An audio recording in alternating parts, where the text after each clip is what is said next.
to More Than the Score. I'm Tony Moclair, joined by Troy Zantuck, football walking almanac and football nut and man of many talents. Troy, last week I think we did a fantastic interview with Rene Kink, and so much material was unearthed. We've got time for another instalment. Oh, absolutely. Looking forward to part 2 of the Rene Kink interview, Tone. An absolute gold mine of footy facts. And Rene, he's not backward in coming forward.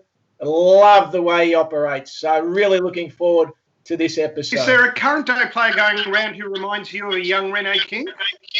Probably Petrarca a little bit. Yep. Petrarca's got the body, he's got the size, he's got the smarts, he's got the skill. Unfortunately, he's playing with Melbourne. It's not helping his cause.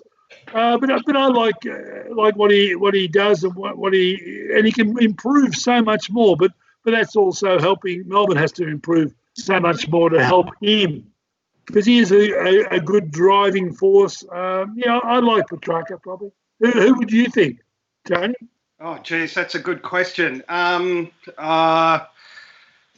I really have no idea. I think you're incomparable. There we go. Thank you very much. But you look at players now. I love Cripps as a player. And I love Dangerfield, and I love the guy the captain of the Dockers. Five. He's terrific. Yeah. Yeah, because those guys, what they can do just about everything. And what I love about Dangerfield is his explosiveness. And these guys also, the players I'm talking about, they're thinkers. And that's what I love about footballers. Where Mitch Robertson is not necessarily a thinker, but he's a doer. If you know what I'm saying? There's a difference. Yeah. He just grinds it, and hard work, and he just wants to bash and crash. And I love that about him. He's really, really become one of my favourites. And I think you can throw Bontempelli in there too, Rene. Oh, of course you can. Of course you can. Bontempelli's terrific, and he can only get better too. I really think he can. Yeah. And Footscray, they're there on the cusp, but can they just get that next turn in the circle to be a top 2 or 3 side coming the end of the year? Now, Tony wanted me to throw in the year 1979. Now, I believe Carlton may have won that premiership, but 1979, a tremendous year for you personally. You played 25 games that year and slotted through 54 goals. So that's a great return, 25 games in a year, and you've kicked over the half century. Well, we played in the grand final, and I think I played one of my finals in the middle. On the ball, which I would have loved to have played on the ball, but unfortunately Tommy needed me down on the forward line, because more often than not I played centre half forward, I played half forward flank, I played full forward, because if Carmen was down, as you may remember, guys, on 2 occasions it was Kekovic, Kink, Carmen. Yeah. Oh, wow. Yeah. And Kika was a broken down soldier, and Carmen just used to run off anywhere he wanted to, when he wanted to. And time again, I played centre half forward at 6'1", which the contesting part of it was great. But I mean, to be able to mark against the Peter Knights and the Jack Hawkins of Geelong and so on and so forth, that was a tough gig for me. So therefore, I used to use a lot of the other stuff, which was a bit of the crunch and so on. And in 1979, was it the year that I gave an average of 4 free kicks away per game? Okay. I think it was. And I also got reported that year, didn't I? Yeah, you were up at VFL House on a few occasions. Yeah, and I came 7th in the Brownlow that year too. Wow. I tell you what, you know your stats, mate. All right, but we won't argue with you there. Who was your opponent in the 79 GF, Rene? Do you remember? No, I don't remember. Robert Klomp, was it? Oh, okay. Klompy, it might have been. Peter McConville was down there as well. Yep. Yeah, look, they were always hard to play on. But Carlton, as I always say to people, Carlton had 22 of their 22 players. They had 18 that were pretty damn handy, 19. Where Collingwood, we had 15 or 16, 14 players that were pretty damn good, and the rest, well, it made up the numbers. And the little bit of difference between Carlton and Collingwood in those days was they just had that little bit of a finishing touch with those players that made the difference. As in the last 5 or 6 or 7 players that weren't as good, they were better than ours. Yeah. And to think that Alex Markell was a 3-time premiership player and a Hall of Famer, you got to love the bloke. Yeah. But that's the truth. Yeah. That's what premierships do to people. And a brilliant after-dinner speaker as well, I might add. But anyway, that's my bias coming through. We have to talk about a ball being tapped back into play. Your thoughts on that? I know you've been asked a million times, Rene, but I'm very keen to know. Yeah. As far as I'm concerned, and I can only say from what you guys can see, and that's the boundary line and the vision of it, and it clearly shows me that the ball was over. So. Who wants to argue about that? Carlton people do, but exactly. Everyone else who sees that, I firmly believe the ball was over the boundary line. Did it decide the game as far as you were concerned? That one moment? Oh no, but it won the game for them because he knocked it back in. What's the name? Grabbed the ball. Kenny Sheldon. Kenny Sheldon. There was no one around him. Why? I think Magro was on him for some reason, but wasn't on him. He had all the time in the world. It was a great knockback over the boundary line because I believe the way he dived and hit the ball was just over the boundary line, and the rest is history. Now, I know you're huge on your stats, Rene. You picked me up with that 143 stat as a young bloke at Ararat, but the best game you played, take you back to round 6, 1980 at Victoria Park. You slotted through 7 goals against the Saints. Memories of that game? Yeah, I do.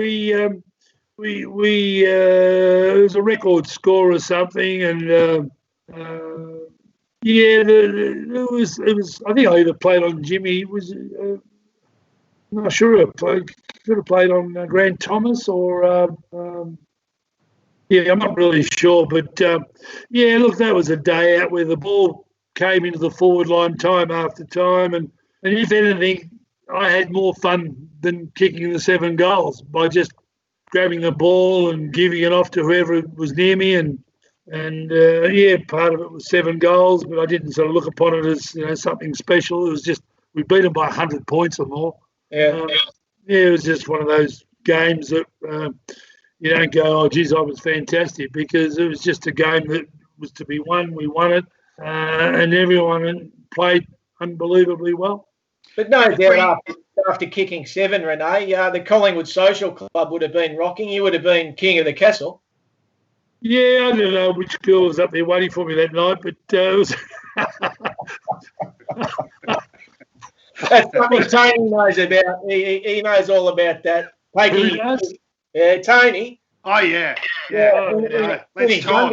All right. This is the Shield section of More Than the Score. Can we just fast forward from that St Kilda game, Collingwood game at Victoria Park? Let's go to your first game playing for St Kilda against your old club at Victoria Park. What was that like? Was I in the seniors? Yes. I was? I believe so, yeah. Troy, does that sound... Okay, well, there's not a lot, Tony. There's not a lot to remember about my 7 games at St Kilda, I can assure you. And if it was, look, I vaguely, I did play in that game, if I do recall. Look, they treated me nicely, the Collingwood people. They treated me okay. I shouldn't have been in there the game. I went to St Kilda with a view of maybe I'm playing 15 or 16 games for the year. And I just remember the pre-season training over there on those big parks, and we're doing that sort of fartlek work where you run, sprint. Yeah.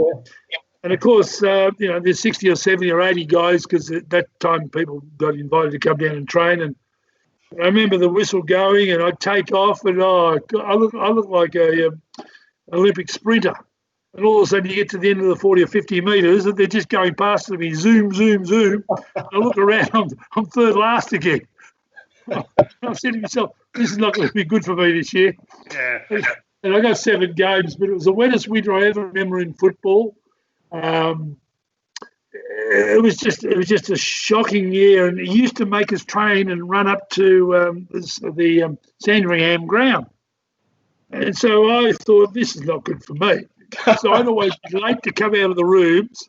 They'd be going up South Road. I'd be getting in the car and driving up to the ground.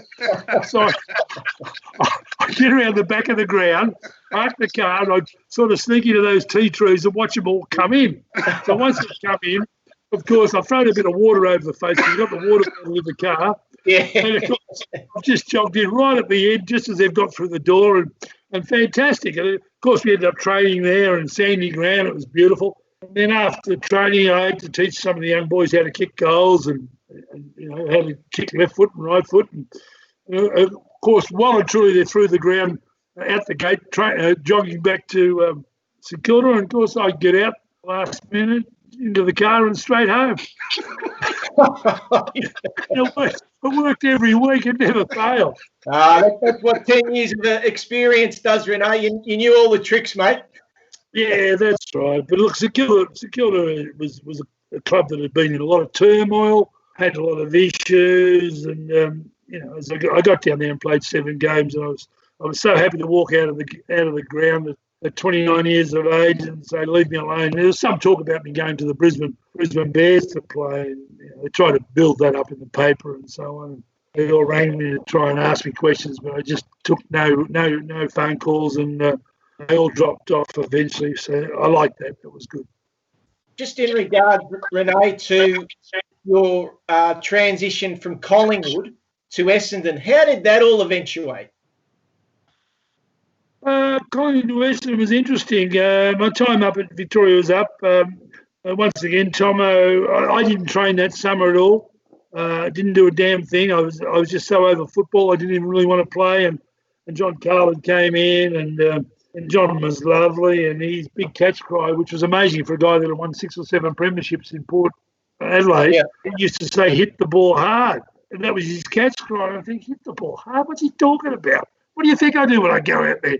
I'm going to hit the player hard before I hit the ball hard. That's one of my taste.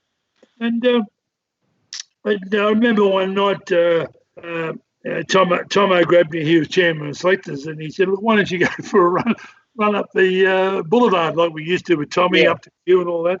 Yeah. And I said, no worries. I went straight inside, got my bag, and went straight home. I said, you're going to be kidding, aren't you? My age, you want me to go to the boulevard? This is sort of into the season we started. And then they sort of grabbed me and said, you really don't want to be here, do you? And I said, no, I don't. I said, my time's up here. And then Peter, Jess and others sort of put the feelers out. Carlton were very keen. I had a good meeting with Carlton. It wasn't, well, when I say a good meeting, it was a meeting that we had that didn't come to anything. And but Essendon were very, very keen, and that's how I ended up there. They were very keen. Shetty was very keen to get me. And, of course, I went out and did a bit of hard training very quickly, morning and night, with Peter, what's his name, Deslin, the phys ed guy. I ran the tan and ran around Carlton in the mornings and really got fit very quickly. And then I played in the 83 grand final, and the rest is history. We got thrashed, and then the following year I had some really bad knees. I played a couple of games in the seconds. And then the final year, the third year, I played 14 games and then had a bit of a fallout with Shetty just before the finals. That was it. That was going to be my question. How quickly did it deteriorate with Shetty, and what was the genesis of that, Rene? Oh, look, the genesis of that was really my disappointment with Shetty is he didn't talk to me at all whilst I was at Essendon. There was no one-on-one conversations. There was no stuff that I really felt that I needed and should have shown the respect for a person that played in 5 grand finals. So in the end, it sort of just broke down. words were said, and I left 3 weeks before the finals. And that was it. And there was a few things in the paper which weren't quite right. And to this day, that's how it's always been. It's never changed. And I've spoken to Sheedy now. I've been 2 metres away from him. He knows he shouldn't talk to me, and he knows I don't want to talk to him. So, look, you saw what he did to Derek Kickett. Yeah, well, I think they eventually reconciled, but it only took the best part of 2 decades, I think. Yeah, I don't even think it's even fully closed yet. I don't think it's okay. It should be. Yeah. But look, I'm not here to bag Kevin Sheedy. He's a great coach, and he's proven that. He was a great player, but a one-on-one situation, you can't get on with everybody, and that's how it was with him and I. Yeah. Just changing tack just a tad there, Rene. If I mention the names Jack Thompson, Graham Kennedy, Frank Wilson, John Howard, and Bruce Beresford, and Tank O'Donoghue, where are we going? How good was Tank? He was fantastic. He was a mean bastard, wasn't he? What a great movie. What great people. Jack Thompson, what a fantastic person he was. And that was 1979 we did that. So I was around 19, 20 years of age. Yeah. Yeah, it was great. Can you see that? Yeah. I haven't got a copy, but my girlfriend's got a copy. We watched it the other week, and we're all sitting there watching it. They're all noisy, and did I go off? I said, give me a bit of fame for 5 minutes, please. I haven't seen this for 20 years. But that was great. I got royalties from that for 6 years. For 6 years it was through the South Australian Film Corporation. I was only one of Tommy and I are only 2 that signed actors' equity contracts. Yeah. And I remember I got 3 checks a year. And I remember the last check I got was $37. And you reckon I couldn't get it? I ran into the bank as quick as I could to cash it because I needed the money that desperately. $37. I'm kicking myself to this day because I would have loved to have put it into a frame and given it to Collingwood to put into their museum eventually. And put a little story about the check and Rene Kink and Tank O'Donoghue and everything. It would have been great. You were worth every dollar, Rene. $37. Geez, I needed that badly. Probably on Did you ever have an acceptance speech for the Oscars ready? What do we have? We don't have the Logies in Australia, do we? Have that? What do we have? What do they call it? The AFIs. The AFIs. Yeah, I was waiting for an invitation, never came. But no, that was great. And Harold Hopkins and John Howard and Graham Kennedy was great. He used to come down in his gold Rolls Royce. Yeah. He used to be at the Southern Cross when that was still going, of course. And Graham spent time with us and spoke. But once his gig was finished for that afternoon and morning, off he'd go. And Jack just loved hanging around the boys and hearing all the stories and getting involved. And he was great. And of course, it's become an icon movie, that, as we know, Australian icon. Yep, absolutely. So if I go down in flames, at least I've got that legacy to leave. You can't leave 7 losing grand finals, can you? Mate, it's up there with The Castle as my favourite Australian movie. Well, there you go. What was the other one? What's that? The Castle, and the other one was Breaker Morant. That was a great Australian movie. So, Bruce Beresford was fantastic. And of course, he's a great Australian playwright and director. Not Bruce Beresford. Who was the guy that wrote it? John Williamson. John Williamson, great Australian playwright. Yeah. So, so no one can take that away from me, at least. Take the grand finals from me. Rene, you've been very, very generous with your time. Final question before we let you go. as I say, you've been extremely generous with your time and your reminiscences, and it's been an absolute delight. Troy, anything else that you're burning to ask the great man, Rene Kink? Oh, I think we've covered off Rene's magnificent football career, but I really wanted to cover off on his acting career, so I'm glad I got that in at the end there, Tone. Yes, thank you. Rene, we can't thank you enough, either on the field or in front of the camera. You always left an impression, and you've more than exceeded any expectation I had this afternoon of speaking to you. It's been a real pleasure, a real privilege, and I've enjoyed every moment of it, as have anybody watching, I'm sure. So thank you so much for your time, Rene. It's been a delight.